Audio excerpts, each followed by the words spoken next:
Hello friends, ಇವತ್ತು ನಮ್ಮ kitchen ಚಾನಲಲ್ಲಿ ಓಟ್ಸ್ ಮಿಲ್ಕ್ ಶೇಕ್ ಯಾವ ರೀತಿ ಮಾಡ್ಬೋದು ಅಂತ ನೋಡೋಣ.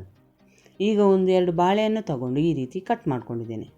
ಸಕ್ಕರೆ ಬದಲು ನಾನು ಇಲ್ಲಿ ಖರ್ಜೂರವನ್ನು ಎರಡು ತಗೊಂಡು ಸಣ್ಣ ಸಣ್ಣ ಪೀಸ್ಗಳಾಗಿ ಮಾಡ್ಕೊಂಡಿದ್ದೇನೆ. ಈಗ ಇದಕ್ಕೆ 3 ಚಮಚದಷ್ಟು ಓಟ್ಸನ್ನು ಹಾಕ್ಕೊತಿದ್ದೇನೆ.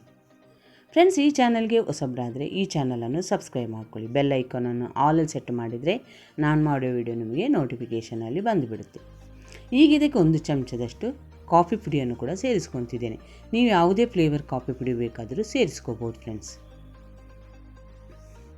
ಈಗ ಇದಕ್ಕೆ 1 ಗ್ಲಾಸ್ ಹಾಲು ಹಾಕ್ಕೊಂಡು ಸ್ವಲ್ಪ ತರಿಯಾಗಿ ಇದನ್ನು ರುಬ್ಕೊತೇನೆ ಫ್ರೆಂಡ್ಸ್.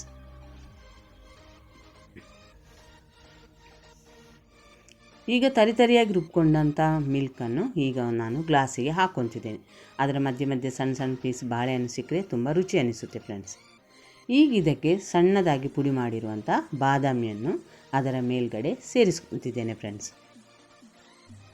ಓಟ್ಸ್ ಮಿಲ್ಕ್ ಆರೋಗ್ಯಕ್ಕೆ ತುಂಬ ಒಳ್ಳೆಯದು ಫ್ರೆಂಡ್ಸ್.